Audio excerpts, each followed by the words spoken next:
Hello student, आज की class में करेंगे एक्सरसाइज 5.3 के क्वेश्चन नंबर 3 पार्ट 7 से लेके पार्ट 10 तक। तो देखो यहाँ पे पार्ट 7 दिया, गिवन ए की वैल्यू दी हुई है हमें और ए एन की वैल्यू दी हुई है और एस एन की, हमें एन और डी फाइंड करना। तो ये और एक फार्मूला हम चाहें तो ये भी यूज़ कर सकते हैं। देखो ये एस एन एन अपॉन में 2, यहाँ क्या आता था हमारा ए प्लस ए एन, क्योंकि देखो यहाँ एस एन की वैल्यू गिवन है, ए एन की वैल्यू गिवन है और ए की। तो एन फाइंड कर लेंगे। तो देखो एस एन की जगह हम पुट कर देते हैं। तो हम फिलहाल अभी इससे कर ले। तो देखो एस एन की जगह हम पुट कर देते हैं 210 इक्वल टू एन की वैल्यू में फाइंड ही करनी है। ए कितना है हमारे पास 8 और ए एन हमारे पास है 62। तो देखो 2 को हम इधर ले जाएंगे, एन देखो 62 और 8 कितने हो गए 70। तो इसको हम ऐसे भी लिख सकते हैं। और अब देखो हम क्या करते हैं, इसको हम मल्टीप्लाई नहीं करेंगे क्योंकि हमें पता है इसे डिवाइड में लाना, तो इसको ऐसे ही रखते हैं। अभी ये कितने हो गए 70 एन। एन की जब हम वैल्यू फाइंड करेंगे तो 210 मल्टीप्लाई 2 के अपोन में कौन आ जाएगा 70। 0 0 कैंसिल और 7 3 जा और 3 2 जा 8। तो एन की 3 2 जा 6। तो एन की वैल्यू हमें क्या मिल गई 6। अब हमें क्या फाइंड करना है यहाँ पे डी और फाइंड करना। अब हमें पता है डी फाइंड करने के लिए हमारे पास फार्मूला क्या है, चाहे तो हम इसमें भी रख सकते हैं, ए एन वाला लगा लो फार्मूला, ये ए प्लस एन माइनस 1 डी, किसी से भी आ जाएगा, इससे थोड़ा इजी पड़ेगा। तो देखो ए एन की वैल्यू हमारे पास कितनी है 62,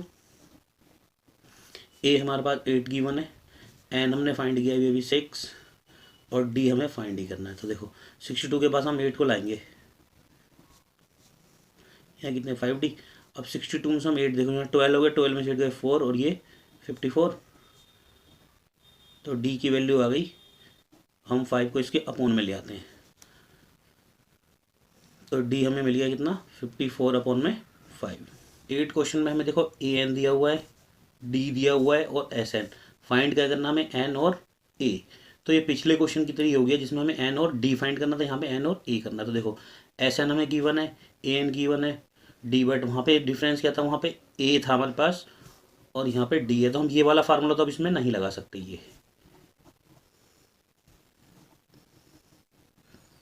ये वाला फार्मूला, क्योंकि यहाँ पे हमारी दो चीज़ मिस हो गई ना, एस एन हमारे पास है, एन हमारे पास नहीं है और हमारे पास यहाँ पे ए भी नहीं है। तो ये तो हम नहीं लगा सकते। अब हमें सीधा सीधा फार्मूला लगाना पड़ेगा। देखो ए एन का अलग और एस एन का अलग। तो देखो ए एन का फार्मूला लिखो, a n equal to a plus n minus 1 d. अब ए एन की वैल्यू हमारे पास है 4, ए हमारे पास नहीं है, एन हमारे पास वो भी नहीं है, डी की वैल्यू 2 है। तो अब हम क्या करते हैं, यहाँ पे 4 को 4 रन देते हैं, ए को ए। अब हम 2 की मल्टीप्लाई अंदर कर देंगे तो 2n माइनस 2 हो गया। अब क्या करते हैं, हम इस 2 को 4 के पास ले आते हैं, तो प्लस का हो जाएगा ये 4 + 2 equal to a plus 2n। अब देखो ये कितने को 6। तो ए प्लस 2n। अब देखो इस टाइप की जब भी क्वेश्चन आ जाए तो यहाँ से तुम्हें क्या करना है, या तो ए की वैल्यू निकालनी है एन की। तो हम ए की निकाल लेते हैं, एन की वैल्यू निकालना पड़ेगा तो अपन में 2 आ जाएगा, तो थोड़ा टफ हो जाता है। तो हम क्या करते हैं 6 माइनस 2n इक्वल टू ए। हम इसे लिख सकते हैं ए इक्वल टू 6 माइनस 2n। तो ये इक्वेशन नंबर हमारी फर्स्ट हो गई। अब ऐसे देखो हमें क्या दिया हुआ है एस एन। तो पहले हम एस एन का फार्मूला लिख लेते हैं, एन अपॉन में 2a plus n minus 1 d. S n की वैल्यू हम पुट कर देते हैं -14 इक्वल टू एन, तो हमें फाइंड ही करना है, तो एन को एन रहने दो, 2 का 2।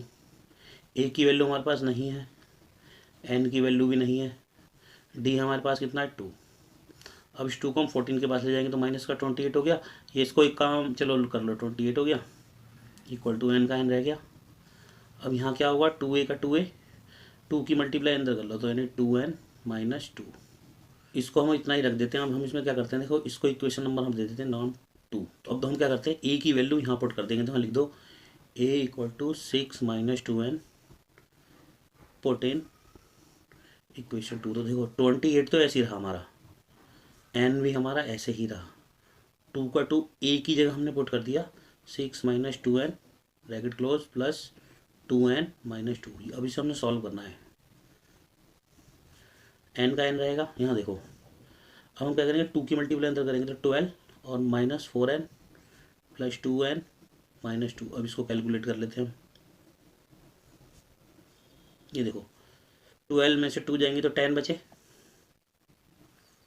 माइनस का 4n और प्लस का 2n तो कितने बचे माइनस के 2n। ये हो गया। अब हम क्या करते हैं एन की मल्टीप्लाई अंदर कर देंगे तो कितना मिलेगा हमें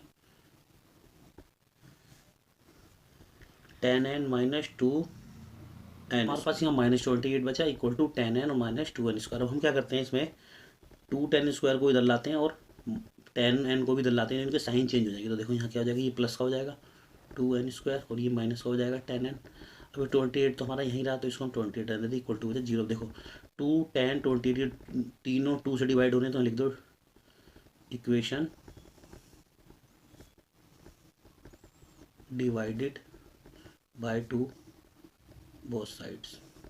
तो देखो क्या आ गया यहाँ पे n स्क्वायर माइनस 5n और यहाँ कितने बचेंगे 14 इक्वल टू 0। अब हमने क्या करना है फैक्टर कर देना है। देखो n स्क्वायर का कोफिशिएंट 1 है, 1 की मल्टीप्लाई 14 से करें तो 14 आ गया। हमें ऐसी कोई डिजिट चाहिए कि मल्टीप्लाई करें तो 14 आए और माइनस करें तो 5 आए। तो देखो 2 7 या 14 होते हैं, माइनस में आंसर चाहिए तो प्लस का ले लेंगे 2 और माइनस का ले लेंगे 7, तो आंसर मिल जाएगा हमें -5। तो हमारे जो फैक्टर बने ये बने 2 और -7। तो यहाँ लिख लेते हैं देखो n स्क्वायर प्लस का हमने 2n लिया है माइनस का 7n और -14 इक्वल टू 0, मतलब हमने इसको तोड़ दिया। अब देखो इनमें कॉमन क्या है n, तो n प्लस 2 आ गया। इन दोनों में कॉमन क्या है -7, 7 से 7 कैंसिल, माइनस माइनस प्लस और n का n आ गया, माइनस माइनस प्लस 7 2 जा 14। अब ये और ये सेम होते हैं तो हम इन्हें कॉमन ले लेते हैं और क्या बचा n और -7 यहाँ लिख लेते हैं हम इनको। देखो n plus 2 equal to 0, n minus 1 equal to n minus 7 equal to 0। तो n उधर जाके नेगेटिव और n उधर जाके पॉजिटिव। अब ये हमारा n तो कभी नेगेटिव नहीं होता था, यहाँ लिख दो नॉट पॉसिबल, क्योंकि हमारा n जो है कभी भी नेगेटिव नहीं होगा। तो हम n की वैल्यू हमें क्या मिल गई n इक्वल टू, हमारी इक्वेशन नंबर फर्स्ट हमारी ये थी। तो इसमें हमें क्या करना है n equal to 7 put in equation first. तो देखो a का ये रहेगा 6 का 6 रहेगा, 2 का 2, n की जगह हमने पुट कर दिया 7।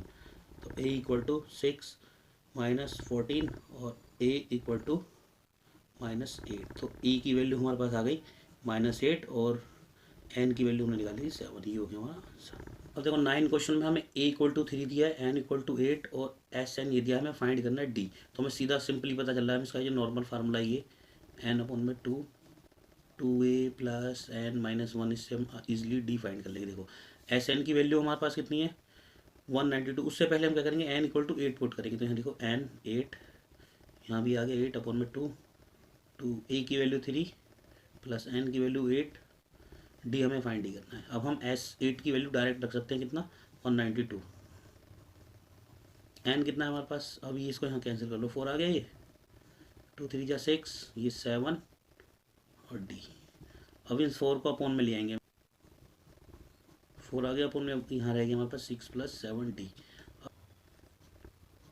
4 4 जा 16, 3 बचा और 4 8 जा 32, यहाँ आ गया हमारे पास 48 इक्वल टू 6 प्लस 7d। अब हम क्या करेंगे 6 को भी 48 के पास लाएंगे तो माइनस का हो जाएगा, यहाँ गया 70। अब देखो यहाँ कितने बचे 42 इक्वल टू 7d। अब हम क्या करते हैं यहाँ d की वैल्यू निकालने के लिए 42 के अपोन में ले जाते हैं 7 को, 7 6 जा, ये होगी d की हमारी वैल्यू।